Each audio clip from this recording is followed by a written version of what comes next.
Hello and what is up, Hydrow? My name is Owen. Thank you so very much for deciding to join me today for a beginner's yoga flow. So this is gonna be perfect for those of you newer to the practice or maybe getting back into it after some time away. We're here in Boston. It's just an absolutely beautiful day here, the city behind me, which is really where my yoga journey began. So perfect setting. Let's get right into it. We're coming into child's pose. So I'm gonna give you a lot of instruction today. Beginning on the shins. This is child's pose. You heavy the hips back towards the heels, reach the arms forwards, and then let the body get heavy. And all I want you to do right now is start to take a few deeper, fuller rounds of breath. Start to notice your body in space.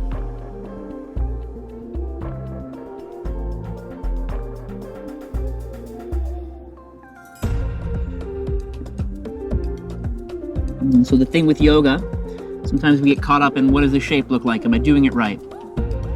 As long as you are in your body and you're breathing, then you're doing it right, and you will see benefit.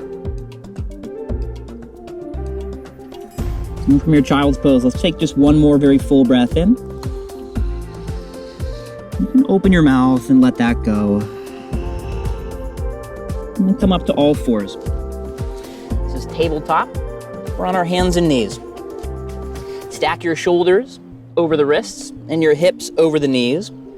Good press down through the tops of your feet and through the shins.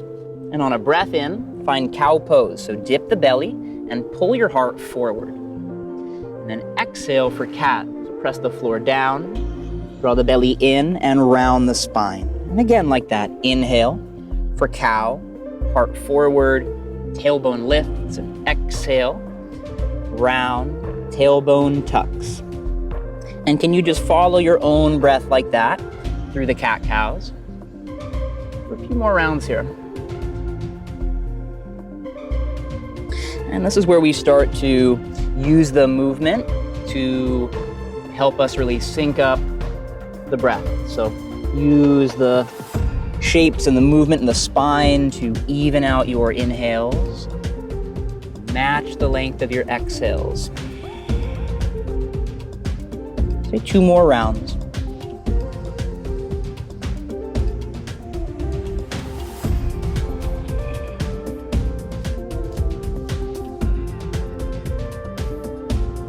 All right, good. And then the next time you pass through that neutral spine in your tabletop, pause there.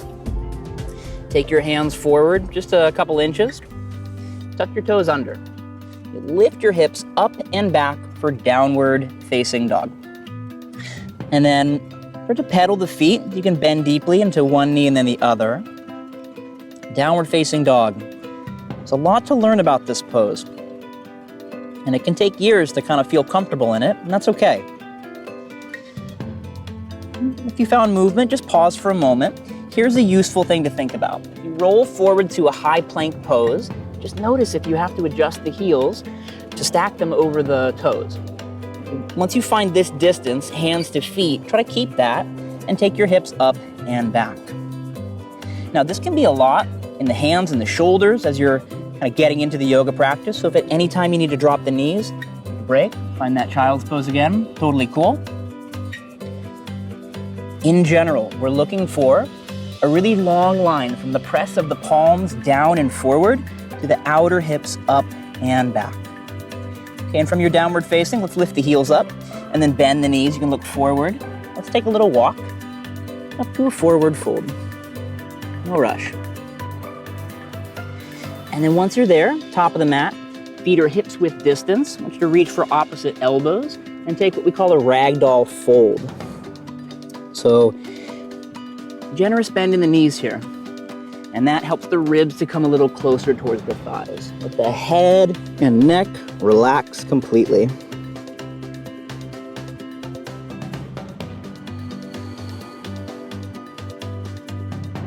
Take one more full breath in. And on exhale, just release the hands down towards the floor. Find a halfway lift. So you could tempt the fingertips on the floor or bring them to your shins. Pull the heart forward, chest forward, shoulders back. keeping the knees soft, so try not to lock out the legs.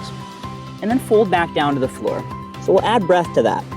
You go inhale to a halfway lift, long spine. And exhale, fold back down. And then one more, inhale, heart forward, and then exhale to fold. Now, you'll stay rounded, press into your feet and slowly roll your way up, all the way to stand, one vertebra at a time. And then when the head stacks, take your arms out, press the feet down, reach up overhead, you can lift the gaze, keep the feet pressing down, and take your hands to heart center. And use the thumbs to help lift the chest a bit. Soften the shoulders. Good. Rock the weight a little forward and back here, so you can find the center of the feet, and then you press that down. Keep the lift in the upper body. Just reach the arms down by the side. This is Tadasana, or mountain pose. And we're not just standing here, we're standing with purpose. Right? So feet heavy down, spin the inner thighs back, glutes firm in, belly firms in, so it's really strong from the ground up, and you reach down through the fingertips and up through the chest, okay? This is what we want to find every time, top of the mat. And from your mountain pose, you'll inhale and sweep your arms up, and then exhale to fold. So knees soften, belly lifting as you fold. You find that halfway lift again, heart forward, and then step back to a high plank pose. So this is our high plank pose. You're very welcome to drop the knees here. Still gonna build strength in the upper body. If the knees are lifted, then the quads are really strong and you're pressing the heels back, heart forward, crown of the skull forward. All right, now let's all drop the knees and we'll lower down to the belly. First back bend. Press into the tops of the feet, hands underneath the elbows. So for most of us, we gotta slide them back a bit. Press into the feet and inhale for a low cobra. Heart goes forward, hands pull back, and then exhale, lower down. Press through all fours, tuck the toes, downward facing dog. So we've been here before. I want you to notice how the shape changes. Even during the course of 15 minutes, we can see some opening through the backs of the legs, through the outer arms, the side body. Let the head and neck relax a bit here. And you'll rise high to the balls of the feet. Bend your knees, look forward, and then make your way top of the mat. So you could be walking, take a big step and then another step, forward fold. Let's inhale to a halfway lift, and then exhale to fold. Inhale, now lengthen and rise to stand. Press the feet, reach the arms, and then to your mountain pose, Tadasana, arms by the side. Press the feet down, let's go. Inhale, arms up, and exhale to fold. So really adding breath to the movement. Inhale, halfway lift. Exhale is your plank pose.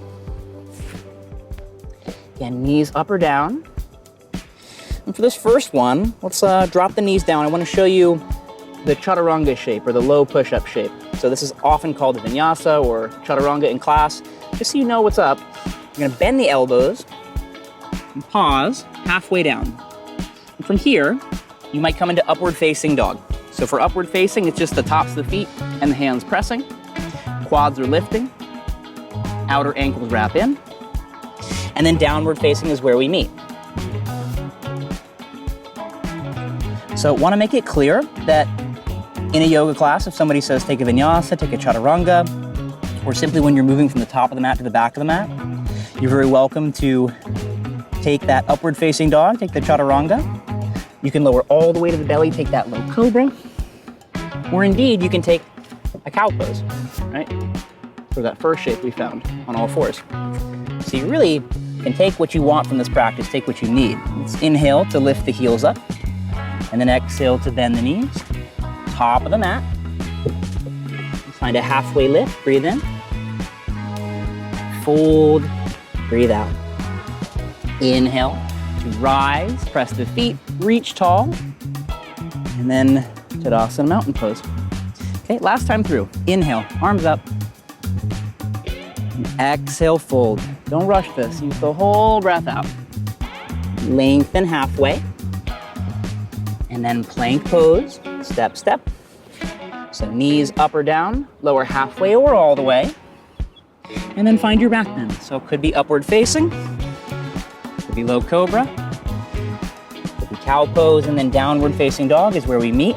And take just a few final rounds of breath in your downward facing. Think about softening the knees to lift the hips up even higher. And if this feels difficult, you're not alone. It's difficult at first, and it can take a lot of practice to find some more ease in the shape. But I promise you can. You just keep practicing.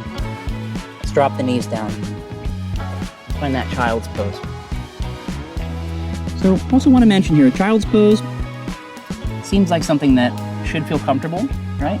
But for a lot of people it's not. And if it's not, upright seat on the shins, you might grab a pillow or a block. The important point is that when you come to child's pose or a moment like this is that you're really just in a shape where you can breathe.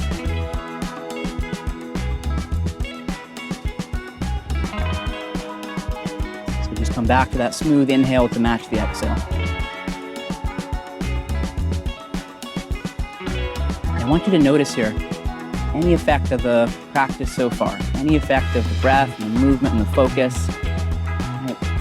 Notice the heart rate. The quality of your breath and the quality of your mind.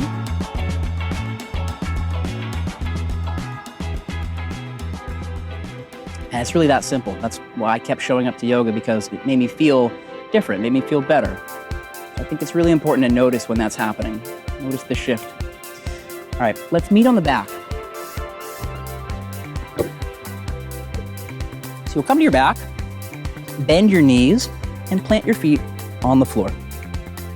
And take one last back bend here. This will be bridge pose. So feet are outer hips width distance, and if you reach down with the fingertips, you can just about brush them. That's how close they are. Feet are outer hips width. Press the feet down and lift your hips up. And think about the inner feet pressing down, the inner thighs spinning down, and the outer hips lifting up.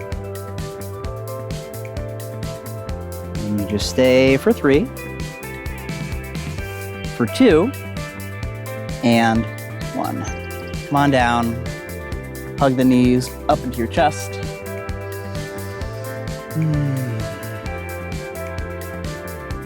We'll take a twist. Move your hips to the left just a few inches so that you can let the knees drop over to the right. And you'll open up in the upper body.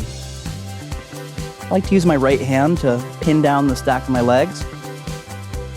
Left shoulder heavy, whole upper back heavy.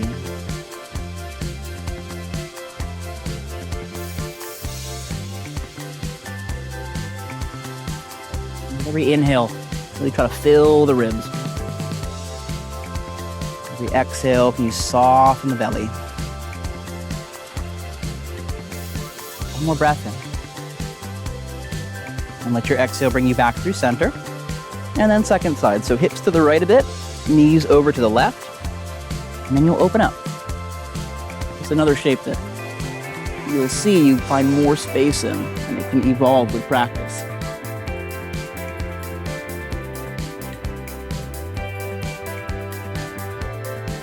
Every breath out here, can you let some effort go? Let something go. That's where the twist comes from.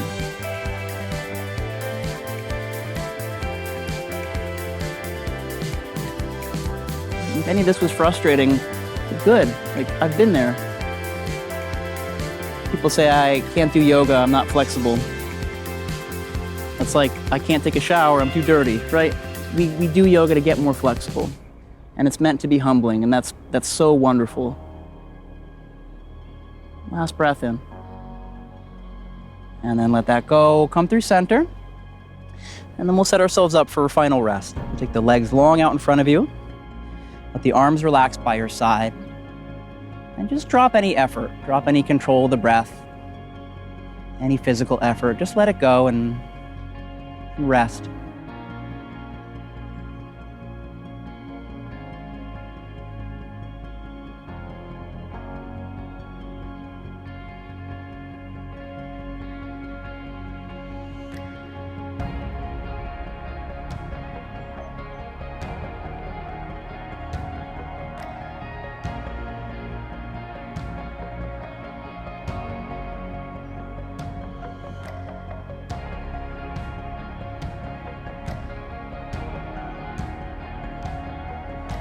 If you have a little bit longer to stay, by all means, stay as long as you're able. When you're ready to move on, just draw the knees into the chest. And then either rock up to a seat or press your way off to one side, meeting in a comfortable seat to close. Sit well and sit tall. We'll close with one last breath together. Through the nose, take a full breath in. Open your mouth, let it go. My name is Owen, and I thank you so very much for sharing your practice with me. And if you're new to yoga, welcome. Just keep showing up. It can change your life. And wherever you're at on this journey, I'm so glad that we're a part of it. So thank you. I'll see you on the next one.